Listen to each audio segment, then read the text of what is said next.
But look, we do have Barnaby Joyce back, so we will go to him right now. Barnaby, thank you so much for joining us on the show this evening. Look, we've been talking tonight about this gold mine scandal.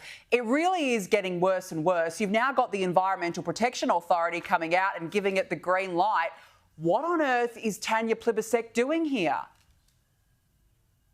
Well, it's secret business. It's secret business where we have no idea what's going on here. There's secret people saying secret things, and it sounds very much like the Hindmarsh Bridge issue, doesn't it? Remember the secret women's business where you could apparently see it if you're from the up in space, and then we relied on other Indigenous people to come along and say, this is all just a bucket of off jam. It's a load of rubbish.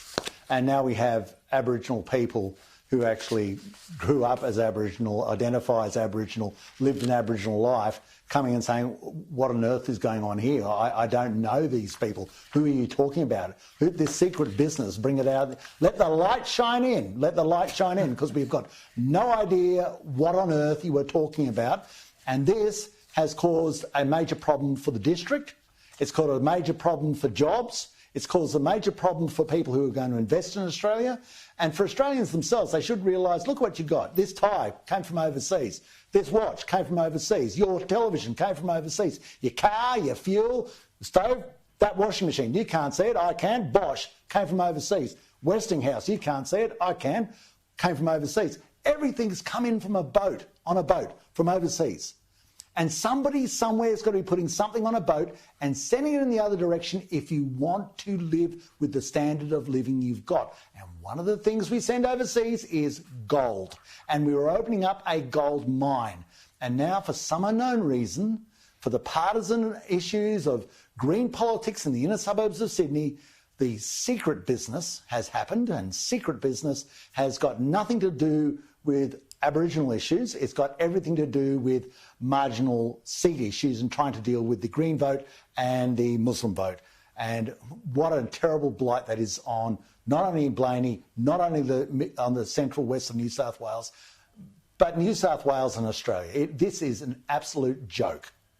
Yeah, Barnaby, we're not going to be able to export gold, and we're not going to be able to turn our lights on either if Chris Bowen continues the way he is. He's in Collie in southwest Western Australia today, warning against a small nuclear reactor being built in the area. And he's tweeted this. I wanted to read it to you and get your thoughts. He tweeted, it's been 74 days since Peter Dutton announced his risky nuclear reactor sites, and he still won't tell us how much they will cost the taxpayer, how long they'll take to get up and running, or how much energy they will generate. Now, Chris Bowen's been putting out these tweets almost on a daily basis. Has he got anything else to say, Barnaby? Well, Chris, I'm startled. You want transparency. Chris, you have the capacity investment scheme, which you have been giving to all these multinationals, these billionaires, to build their swindle factories all over those hills, build their wind towers and fill up those fields, make them all photovoltaic black. But you won't tell us the details of these capital investment schemes, capital infrastructure schemes. They're secret, they're commercial in confidence. And you've actually got those numbers, Chris. You've actually got them. So how much is the taxpayer on the hook for here, Chris? So I've got no doubt whatsoever, no doubt, that Peter Dutton's going to come out with the costings.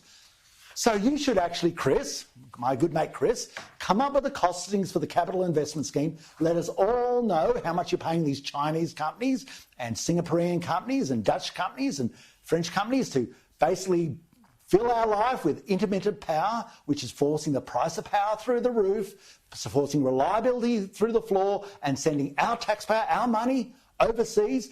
And the worst thing, the person who can't pay for the power, humiliating them by making them poorer. This cult, this mad cult, ultimately, yourselves, the Fourth Estate, we have to start asking the serious questions.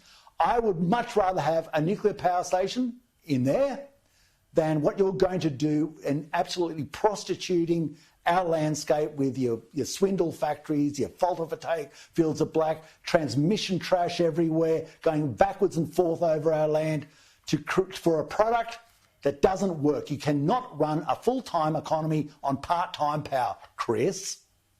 Yeah, I like prostituting. There's a good word to describe it there.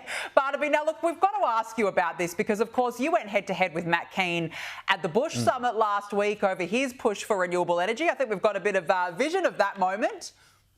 You're accelerating a disaster, not delaying a plan. We're accelerating putting downward pressure on power bills, Barnaby. That's what we're trying to do. We're not putting downward pressure on power bills. It's going through the roof. I mean, do you get a power bill? Have you ever looked at it? More supply means lower power bills. We need more supply into the system. They're the facts, Barnaby. That's a talking point. It's not a talking point. You've got to get a new one. Barnaby, it's been a few days. Have you patched things up with Matt Keane? Look, personally, I'm neither hot nor cold. I don't know the gentleman, but on his policy, I'm vehemently against. This is a person who inflicted us with the renewable energy zones. We got the reses. I noted there were no reses near his seat. I noted that. There was no reses off the coast of Manly or no reses off the coast of Bondi and no little res on Middlehead and no transmission lines going over Mossman. Now, there's nothing there, but all the rubbish gets dumped in our areas. And Matt, you felt like you were talking in, like, it was like you were talking in Braille to him. It was, Matt, the price of power is going through the roof. Our power is dearer than virtually every other country in the OECD. The other countries that are cheaper than ours, Matt, have nuclear power plants. And Matt, they don't take 20 years to build. Stop saying they take 20 years to build. Finland's cheaper than us. France is cheaper than us. The UK's around about cheaper than us. The United States vastly cheaper than us. China's cheaper than us. All have nuclear power. Yet somehow, what Matt always does, he goes, I've got a report from Australia, the CSR report and the EMO report, both from Australia, despite the fact Australia doesn't have nuclear power. And they say that Finland and France and Germany, Germany uses France's nuclear power, it comes across the transmission lines. But all these countries are wrong, and the only person who's right is apparently Chris Bowen and Matt Keane. There go my two boys. They're the only ones in step. Extraordinary. It's an absolute disaster. Barnaby Joyce, always appreciate your time. Thanks for joining us tonight.